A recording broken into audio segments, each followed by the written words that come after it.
Four beasts, no match for Jesus. In Daniel chapter 7, and all through until the end of the rest of the book, it changes. And before it talked about the prophet's friends and himself who became slaves in Babylon, and now it changes. And it's talking about predictions and looking to the future. And his writings wouldn't make sense unless we look to what was happening to the people at that time, not to our time. No, it applied to them. First, we look at verses Daniel 7, 1 through 8. And it's about four beasts. The second one is a bear. The other three, they don't look like any kind of animals that we have ever seen or known about. Different. Very different.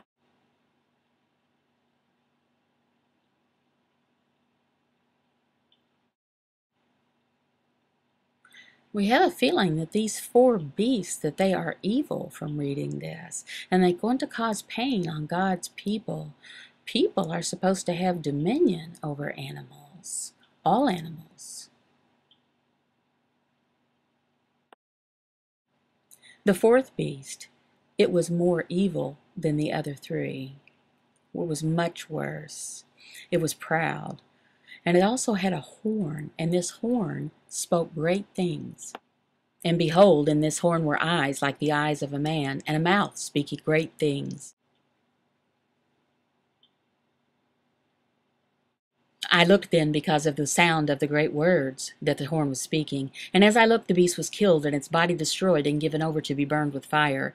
As for the rest of the beasts, their dominion was taken away, but their lives were prolonged for a season and a time. These four beasts, they were terrible. But the four, they were no match for the Ancient of Days. Well, who's that, the Ancient of Days? That's Jesus, sitting on the throne of judgment. As I looked, thrones were placed, and the Ancient of Days took his seat. His clothing was white as snow, and the hair of his head like pure wool. His throne was fiery flames, its wheels were burning fire. A stream of fire issued and came out from before him. 1,000,000 served him, and 10,000 times 10,000 stood before him. The court sat in judgment, and the books were opened. These four beasts, they can correspond, parallel, right with Mene, Mene, Tekel, and Parsin. That's all four that were written on the wall. These four empires, they would go up and down, up and down. Each would rise, fall, and rise and fall. And that shows us that no evil power can endure forever. No. One, Jesus Christ, his kingdom would endure forever. His judgments will continue. People out there who are powerful, they will be quieted. Jesus Christ, he will have the last say, and it will remain forever. Even though the Lord's people, they cannot conquer evil. No, but God alone, he can, and he has saved us.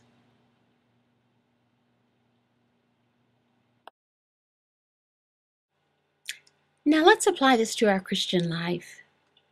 In the next devotion that we'll study in Daniel chapter 7, we'll elaborate more about this. And it's important that we understand the right interpretation and how it applies to us.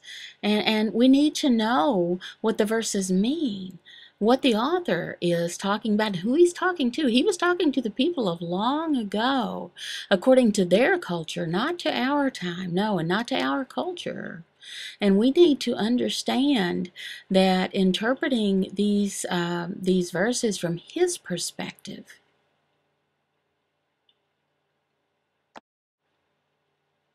I know that some people believe that the right interpretation, is not true. Maybe some things are right, some things are wrong.